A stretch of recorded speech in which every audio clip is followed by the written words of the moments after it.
welcome to our show.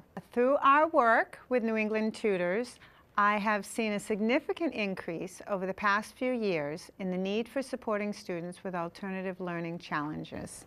More and more, we are seeing students who were successful at one point in their academic career, and then they begin to struggle as they transition to the next level.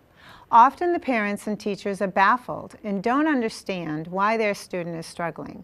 The most frequent cause we encounter is deficient executive function skills. Today I have with me Dr. Ann Helmus, who is the director of NESCA, Neuropsychology in Education Services for Children and Adolescents. Welcome, Ann. Thank you for joining us today. Thank you for having me up here in New Hampshire. Nice. Now, Ann, you have offices in Newton, Massachusetts, Yep.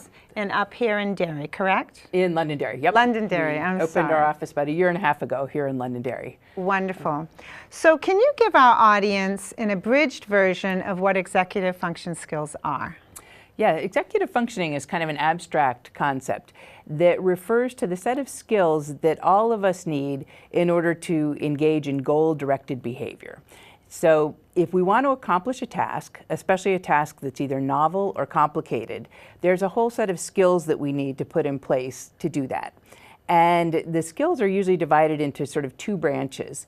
So the first is self-regulation. If you're going to get your homework done or clean the garage or plan a birthday party, any task like that that's multi-step, the first thing is that you have to be able to regulate your attention. You've got to be able to pay attention long enough to get the thing done. You have to regulate your arousal level. You have to regulate your emotions. So if things aren't going as well as you planned, that you can't get frustrated and just walk away. So the first branch of executive functioning is the self-regulation branch. Can you maintain your sort of behavioral state so that you can engage in this goal-directed behavior? Okay. And that's the first part of executive functioning that develops. The second branch of executive functioning is what we would call the sort of metacognitive skills. And those are your actual strategies for how do you go about doing something. So for example, if you have to write a paper, do you know how to make note cards? Do you know how to make an outline from your note cards? You know, can you go step by step and break something down into a sequence in order to be able to do it? And so that, both the self-regulation skills and the sort of study skills, metacognitive skills, are both under the umbrella of executive functioning. Okay. And are those the main categories of Yes. executive functioning skills? Yep. Okay. So when we look at the regulation skills, what would be under that would be the ability to regulate attention, regulate arousal, and regulate your emotions. And under the metacognitive side or the study skill side, we would be looking at, are you able to initiate tasks independently? Are you able to sustain effort even when things aren't going too well? Are you able to inhibit inappropriate responses? So if you're working on a paper, can you inhibit the impulse to check Instagram? That's a big one, I think, for a lot of our kids. And can you think flexibly? So if something you're doing is not working and it's not coming together, can you step back, take a look at it, figure out here's what went wrong, and then make it right? So why do you see an increase like we've seen, such a significant increase in students of all ages that are really challenged with some of these skills? It's a great question. I think part of it has to do with very significant changes in the educational demands on kids. Okay. And so I think starting even from the earliest level, we're requiring a much higher level of academic proficiency in kids than has been the case in the past.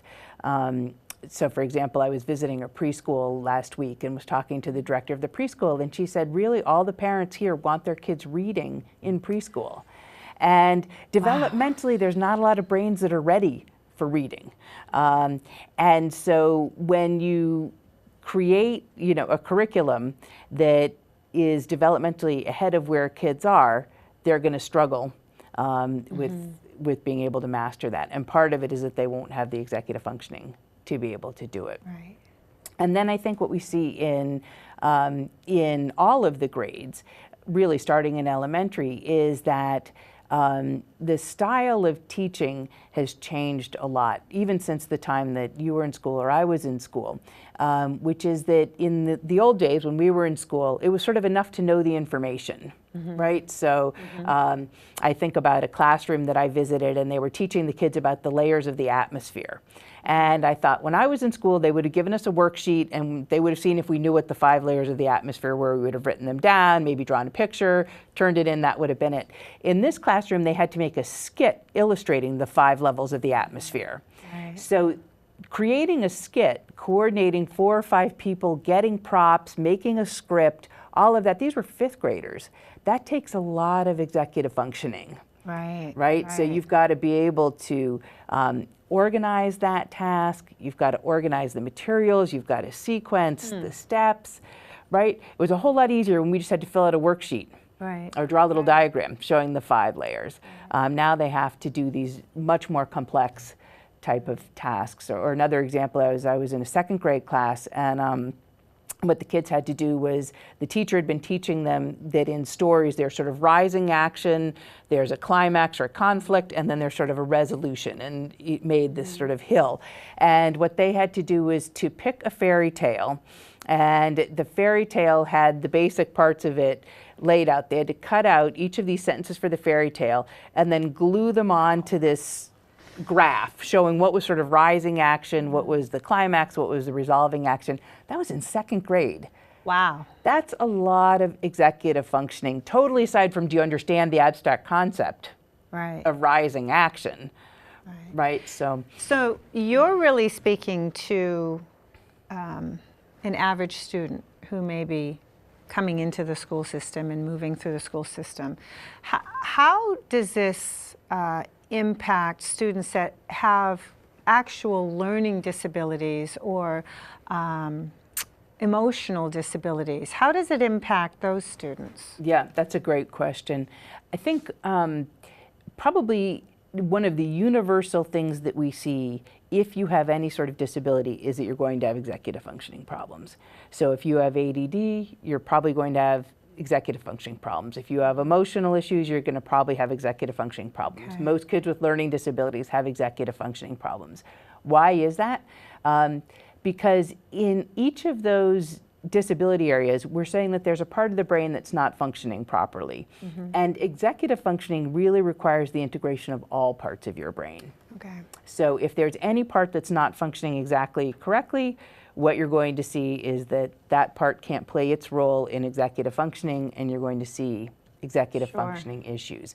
So, you know, one of the things that's interesting about executive functioning is that it develops throughout the life into the early 20s, early to mid 20s. And so, like with all aspects of development, some kids are going to be fast developers, some are going to be slow developers. And depending on how those skills are developing for you, you may or may not find different stages of your academic career difficult. But if you have some kind of disability where you're dealing with the impact of that disability plus the executive functioning problems, it makes school that much more difficult. And can I assume that also every student's environment is different? I mean, their home life and the way it's structured, and the influences at home that allow them to exercise or explore or stretch their executive functions, I'm sure impacts their ability then to use those in school or That's absolutely beyond. right. And I think one of the things is that we see that sort of at both ends of the spectrum, which is that parents who aren't engaged enough in supporting their children around homework and that kind of thing. Homework is an activity that requires a lot of executive functioning, right? Because you have to structure your time, you have to know, you have to organize what it is that you have to do, you have to prioritize, you have to make a sequence.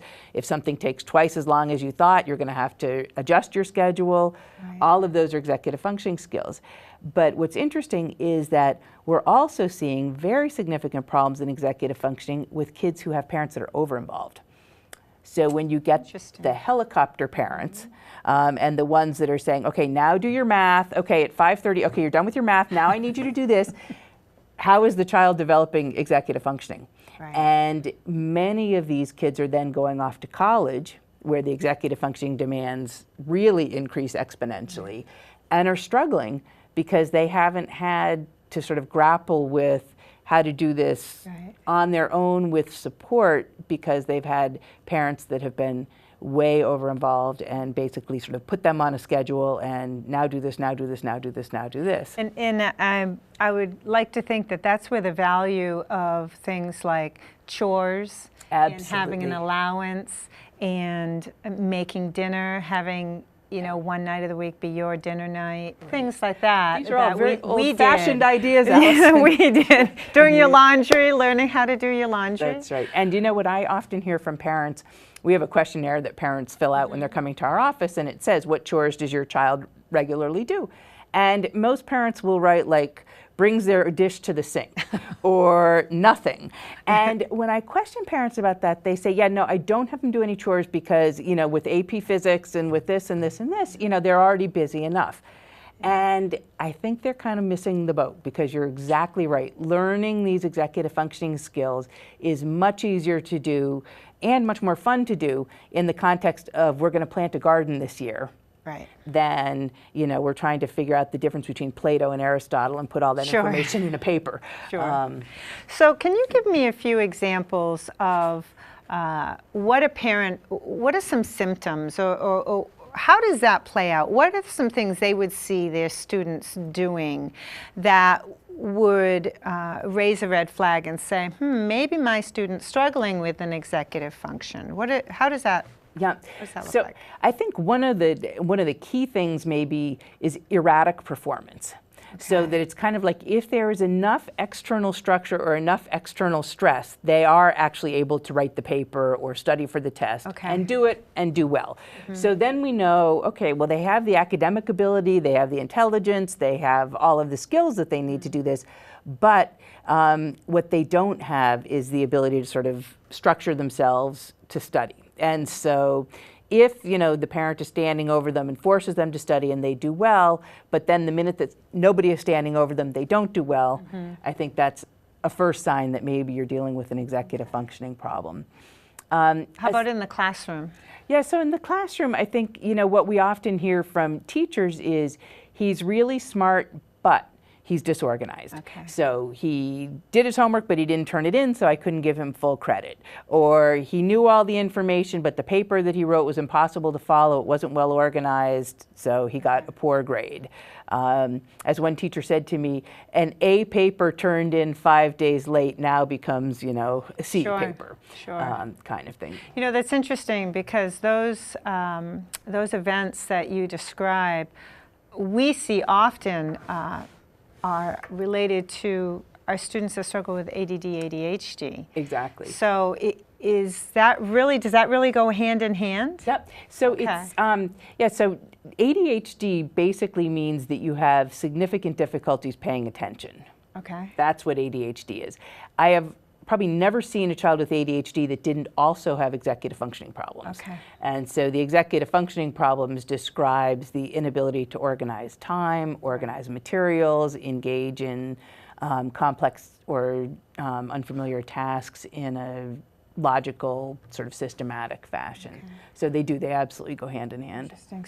So one of the primary services that you offer is a neuropsychological exam. Can you explain to my audience what is what we call a neuropsych exam, and why would someone request one? Yep, great question. So I would say that probably the majority of children who are referred to our office for neuropsych testing, the referral question is this child is struggling in school and we don't know why.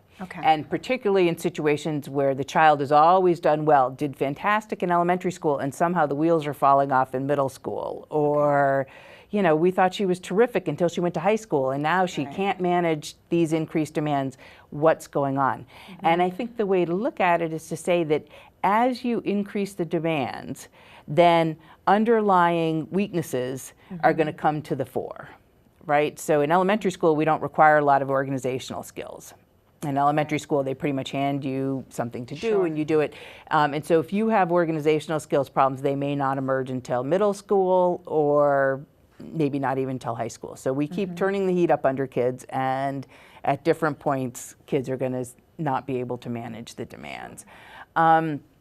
So what a neuropsychological evaluation does is that we try to take a look at the overall profile of the child to understand what are the strengths and what are the weaknesses, and what could be causing the child to be struggling at this time, either academically, socially, emotionally.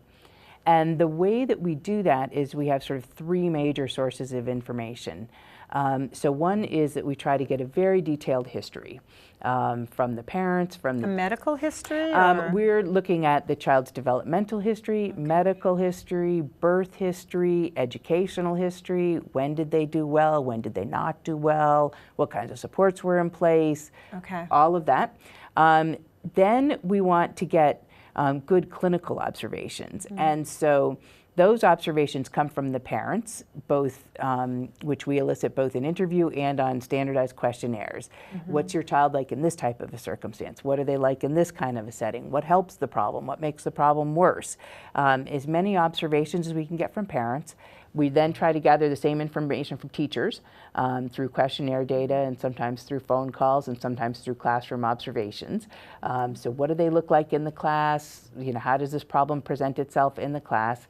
And then the third thing we do is testing. And I mentioned testing third because I think a lot of people have the misconception that a neuropsych evaluation is just give a bunch of tests, score them, and write up the results. Sure. And sometimes that's true. Sometimes that's what it is. But to me, that's not really doing the job properly. To me, when we do the testing, we want to integrate the results of the testing with the history and with the observations to make sense of it. And so I often say you could have two kids that have the exact same score sheets, but they could mean entirely different things, depending. And so like the simplest example of that is that we have a test where we show kids a pattern and they have to reproduce the pattern with some blocks, some colored blocks. And so a lot of ADD kids, if there's a 9-block pattern, they'll get 8 blocks in the right place, and then they sort of get in a hurry and the 9th block is turned the wrong way and they get 0 points. And you feel horrible writing down that 0, but that's how it is. They get 0 points. Now, the kid who picks up the blocks and flings them at you also gets 0 points. So if we just look at the score, it doesn't tell us that much, right? And so naturally, the intervention for a child who got 8 blocks correct and just made a careless error on the 9th block is going to be very different than the intervention for a child who's flinging the blocks at the examiner. And so just knowing that the child got, you know, low score on block design doesn't tell us anything. It has to be embedded in the observations and in the history. And so in that situation, we'd want to say, have you ever seen him flinging things at anybody else before? Because that's important information. If this is the child's modus operandi, that means one thing. If maybe the child just felt extremely stressed in the testing and that was his stress response, that means something else, right? So this is, it has to be this sort of integrative process where we've got to really look at the child, really try to understand the child, and then go back to those who know the child the best, the parents and the teacher, to say, this is what I'm seeing, this is what I'm thinking. It's sort of hypothesis testing. Right. So next steps, and what we see a lot of, and certainly not through the referrals that come through your office, but we visit families that have had neuropsychological testing, and they have this big report. And it's not something that your public schools will necessarily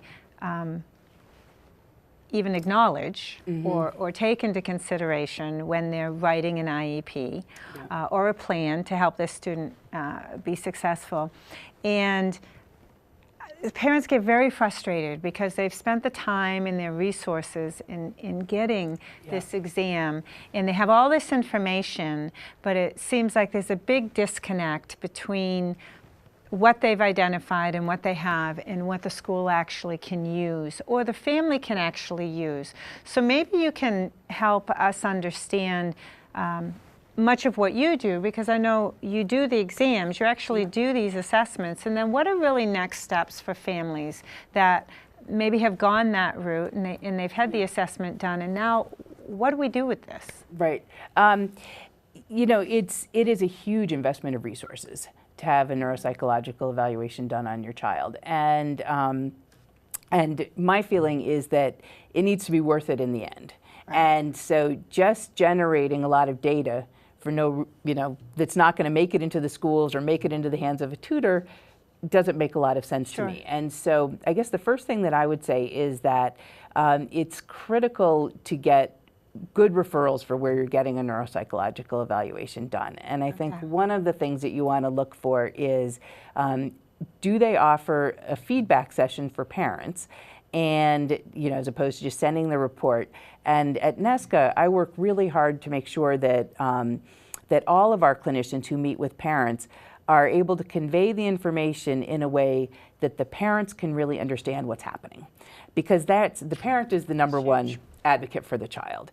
And so, so we work very hard. Our feedbacks are always at least 90 minutes long to make sure that the parent isn't just being introduced to all of these scores and tests, but that we're talking about their child in language that they can understand, and that they can understand, here are all the strengths your child has, and here's what's getting in the way. Here's the obstacle we have to overcome. And then the second thing is that the report needs to be written in that way. And if there's a report that's filled with jargon or a report that a parent doesn't understand, that's not a useful report. Right. And the third thing that I would say, and I read lots of reports. I've been doing this for 25 years, and so the number of reports that come across my desk every week. And I would say another huge thing is that many reports are filled with way too many recommendations. Okay. And all of us are just trying to sort of get through the day. And so if somebody tells us 17 things that we could do differently to help our child, we probably can't incorporate 17 different things into our day. And most teachers can't incorporate 18 things for this child and 12 things for that child. Right. Right? And so what I try to do with parents is to prioritize, here are the most important things that we can do to help your child. Let's focus on this first. Here's what you can do at home. Here's what they can do at school. Let's focus on this first. And then we'll go to the next thing, because all of those 18 recommendations in a report are obviously not of equal importance. Right. Right? And I think we all know that change doesn't happen all at once, right? If people are trying to get in shape, they're advised, don't completely change your exercise, your diet, everything at once, step by step. And that's how we work. And then I often say to parents that particularly if their child has a complicated profile, that it makes sense to have the evaluator come to what we call a team meeting in Massachusetts. I'm not sure if they're called team meetings up here in New Hampshire. They are. They are. The parent planning meetings. Absolutely, yeah. At the school. At the school. Yes. And present the information, because when you've just written the report, you don't know who read it, who understood it, what they made out of it. And so I think being there and being able to interact with teachers and answer the teachers' questions of, hey, this happened yesterday. Do you think that's an example of the attentional problem? Right. And sort of working through it and building an alliance with the school team and helping the child in that way. And do you see in your interactions with the schools that you work with and the students, do you see a positive interaction and realistically an ability for the teachers and the school team to actually implement some of your recommendations and really follow through? Because they have their set of their agenda, I guess, if I want to put it like that. But they have their goals and they have things they need to accomplish, and they have a classroom full of students. And so revolving around that and your ability to impact for that child, do you see that it's realistic? I think, naturally it depends on the system. And I would say that probably the systems where I've seen the most change happen are systems where there's nice integration between special ed and regular ed. Okay. Because I agree with you. I think that most regular ed teachers don't have the extra bandwidth to carry out a lot of the kinds of things that would be helpful particularly for Okay. kids with executive functioning issues. But if we can get the child on an IEP and we can get some extra help in the classroom, or we can get a special educator to make necessary accommodations, or they can come do checkout in the resource room to make sure that they've got everything and they're all ready for their homework, all of those kinds of things are very effective. But it requires, I think, good integration between special ed and regular ed and home. Wonderful. So this was a whole lot of information you gave us. Yeah. Wonderful information. I always learn something new when I talk to you. It's great. So thank you so much for joining us today. Thank you. We appreciate you taking the trip up here.